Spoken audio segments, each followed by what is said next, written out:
नमस्कार दोस्तों, धर्म रहस्य चैनल पर आपका एक बार फिर से स्वागत है। आज का जो अनुभव है ये एक दिल्ली निवासी व्यक्ति का है जो काफी ज्यादा परेशान है और साथ ही उनके जीवन में कई सारे भयानक अनुभव भी घटित हुए हैं। तो चलिए पढ़ते हैं इनके पत्र को और जानते हैं कि क्या है इनके जीवन की समस्या। नमस्कार गुरुजी मेरा नाम है, मैं दिल्ली का निवासी हूं। मैं आशा करता हूं कि आप मेरा नाम गोपनीय रखेंगे। मैं आपका चैनल धर्म रहस्य काफी लंबे समय से सुन रहा हूं और मुझे आपके द्वारा दी गई समस्त जानकारियां अत्यधिक प्रिय हैं। मैं काफी लंबे समय अपने आप को समस्त बातें बताना चाहता हूं, लेकिन किसी कारणवश नहीं रख पाया हूं। आज मुझे इस बात का मौका मिला है। मैं आपको अपनी आप बीती के विषय में बता सकूं। आप मेरे इस विषय पर वीडियो जरूर बनाएं। मेरा यह अनुभव सिर्फ और सिर्फ धर्म रहस्य चैनल को समर्पित है। मेरे इस अनुभव में दी गई समस्त जानकारी का मैं स्वयं ही जिम्मेदार हूं।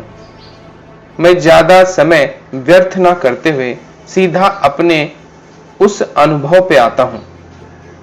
गुरुजी, यह बात उस समय की है जब हमारा परिवार दिल्ली में किराए पर रहा करता था। हालांकि अब हमने अपना मकान ले लिया है, लेकिन यह बात उस समय की है जब हम किराए पर रहा करते थे। हम 150 गज के प्लाट में रहते थे।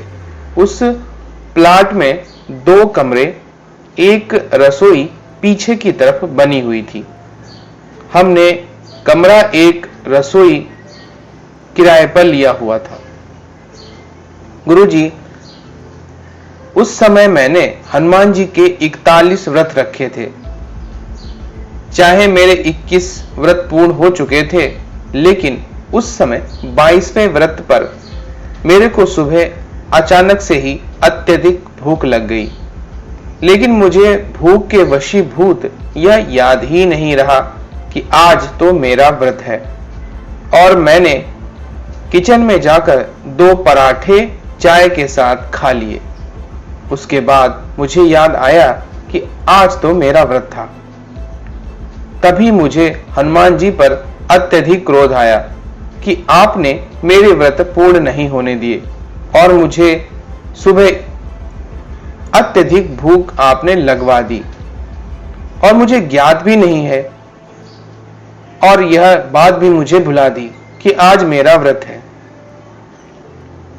तभी से मैंने हनुमान जी की पूजा और पाठ को बंद कर दिया।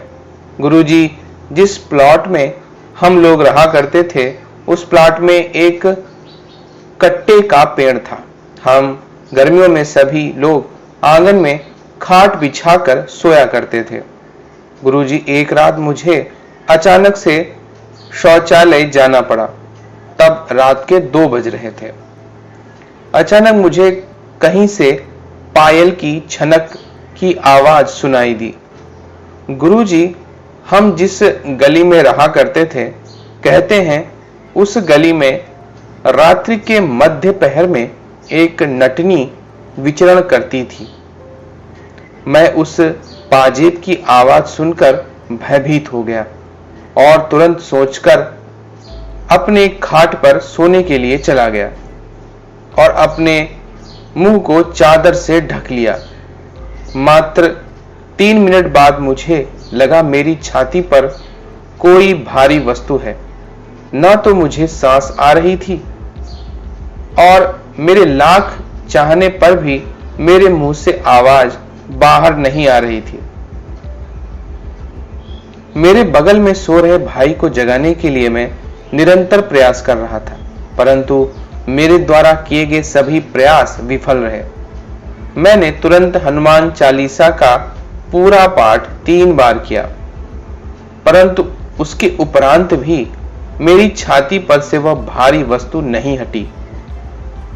तत्पश्चात मुझे याद आया कि मेरी नानी मुझे एक पीर के पास ले जाया करती थी। होली दिवाली पर मैंने तुरंत ही उन पीर साहब से दुआ की, और पीर बाबा अब आपके ऊपर यह है कि मुझे सुबह का सूरज दिखे या ना दिखे। आप यकीन कीजिए गुरुजी, मैंने तुरंत अपनी छाती से उस भारी वस्तु को भगाते हुए एक परछाई के रूप में देखा। उसकी जो वेशभूषा उस नट नटनी के जैसे ही लग रही थी। वेशभूषा से मेरा मतलब है क्योंकि पोशाक जैसे कि घाघरा चोली, बिल्कुल वह अनुभव उस दिन ऐसे ही घटित हुआ था। एक अनुभव मेरे जीवन में यह घटित हुआ गुरुजी, और दूसरा अनुभव उसके बाद यह है कि जिस समय मैं हनुमान जी का व्रत कर रहा था, उस समय मेरा प्रेम प्रसंग एक लड़की से चल रहा था जो हमारे बगल वाले घर में किराए पर रहा करती थी। वह भी अपने परिवार के साथ। वह कक्षा 8वीं में पढ़ा करती थी, मगर वह दूसरे विद्यालय में थी और मैं दूसरे वाले में। उसी समय गुरुजी मुझे सपने में एक स्त्री दिखाई दी जो मेरे मन मुताबिक स्त्री की शक्ल में थी, और उसने मेरे साथ संभोग किया स्वप्न के माध्यम से। सपने के माध्यम से ही मुझे वो सट्टे का नंबर भी दिया करती थी।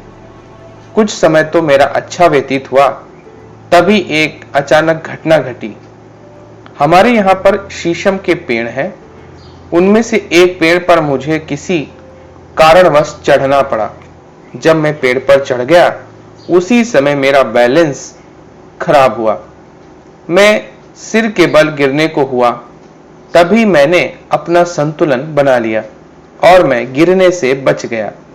लेकिन जब मैं पेड़ से उतर रहा था, तब मुझे ऐसा लगा किसी ने मुझे गोल घुमाकर फेंक दिया है। गुरुजी, उस पेड़ से गिरने की वजह से मेरे हाथ की कलाइयां फ्रैक्चर हो गईं। मुझे उस समय 3 महीने तक प्लास्टर कराना पड़ा था। गुरुजी, हाथ में दर्द हुआ और हाथ की चोट को पता नहीं क्या हुआ, लेकिन उस दुर्घटना में उल्टे हाथ की नस दब गई थी, जिसकी वजह से मेरी आंख से लगातार पानी बहता रहता था। डॉक्टरों के इलाज से कोई फायदा नहीं हुआ। तब पिताजी मुझे एक मुस्लिम तांत्रिक के पास लेकर गए। उसने मुझसे कुछ मंत्रों का जाप करवाया। ऐसा करने से मेरी आंखों का पानी बहना तो बंद हो गया, परंतु उसने मेरा दोस्त बनकर सपने में आने वाली स्त्री के बारे में जानकारी प्राप्त कर ली। उसके पश्चात फिर वह मुझे कभी दिखाई नहीं दी। गुरुजी, आज की डेट में मैं चारों तरफ से कर्ज में दब गया हूं। गुरुजी, जो काम करता हूं और जिस लाइन में हूं, वहां मेरी 15 साल पुरानी पार्टियां का भी मेरे पैसे अभी तक नहीं मारी थी, पर आज वही पार्टियां मेरा 20,000 25,000 जैसा पेमेंट नहीं दे रही हैं और साफ मना कर रही हैं। गुरुजी, इसी चक्कर में मैं 1 लाख के कर्ज में दबा हुआ हूं। कोई नया काम भी लेना चाहता हूं, चाहे वो कितने ही कम रेट पर क्यों ना हो, पर मुझे नया काम नहीं मिलता। अगर मैं सट्टा क्षेत्र में कोशिश करता हूं तो साल भर से 1 नंबर से ही रह जाता हूं। गुरुजी, मार्गदर्शन करें, मुझे बताएं कि मैं इस विपदा से कैसे निजात पाऊं।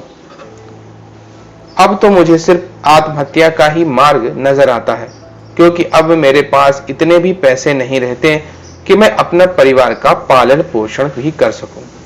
कृपया मुझे मार्गदर्शन दें, मुझे बताएं कि वह चीज दोबारा कैसे प्राप्त कर सकूं। धन्यवाद। आपके जीवन की जो ये घटना है, इसके हिसाब से कोई भूतनी हनुमान चालीसा की सिद्धि की वजह से आप पे आकर्षित हो गई थी। और इसी कारण से वह आपके जीवन से जुड़ी और आपको नंबर वगैरह बताने भी लग गई। क्योंकि अधिकतर जब हम शक्तियों की उपासना करते हैं तो दूसरी तरह की शक्तियां हमारी ऊर्जा प्राप्त करने के लिए हमारे निकट आ जाती हैं। जिस मुस्लिम तांत्रिक के पास आप गए थे उसने उस शक्ति को जानकर शायद अपने नियंत्रण में ले लिया होगा। इसी कारण से वो आपके जीवन से सदा के लिए गायब हो गई। लेकिन अब कहानी दूसरी है। अब आपको जीवन में कार्य या काम चाहिए, तो इसके लिए सबसे पहले हो सके तो गुरु मंत्र की दीक्षा लीजिए, उसका अनुष्ठान कीजिए। उसके बाद फिर आप धन संबंधी कई तांत्रिक और साधनाएं कर सकते हैं, जिसमें पहले सरल साधनाएं लीजिए और बाद में पूर्ण तांत्रिक साधनाओं को कीजिए। आप सबसे पहले श्री मंत्र की साधना, इसके अलावा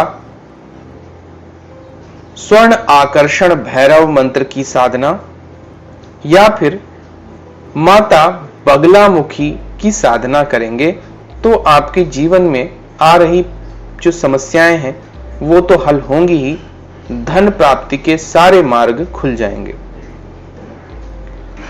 इसके साथ में जब आपकी जिंदगी सही रास्ते पर आ जाए तब कहीं जाकर आप जब गुरु मंत्र की पूर्ण अनुष्ठान से दीक्षित हो जाए और आपका पूरा जाप भी हो जाए, तब जाकर आप कोई तांत्रिक साधना जैसे कि कोई भूतनी साधना या फिर कोई यक्षिणी की साधना, योगिनी साधना इत्यादि कर सकते हैं और उससे आपको भौतिक सुखों के साथ में आध्यात्मिक वृद्धि भी देखने को मिलेगी।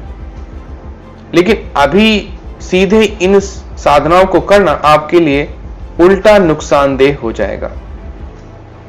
इसलिए पहले गुरु मंत्र से शुरुआत करें, उसके बाद धीरे धीरे बढ़ के तांत्रिक साधनाओं को करते हुए आगे बढ़िए। गुरु मंत्र की साधना के दौरान ही आपके ऊपर कर्जे वगैरह भी समाप्त होने लगेंगे और जैसे ही आप अन्य तांत्रिक साधनाएं करेंगे आपके धन संबंधी सारी समस्याएं हल हो जाएंगी। तो ये था इनके जीवन में घटित हुआ एक नटनी भूतनी का अनुभव। अगर आपको यह पसंद आया है तो लाइक करें, शेयर करें, सब्सक्राइब करें चैनल को। आपका दिन मंगलमय हो। धन्यवाद।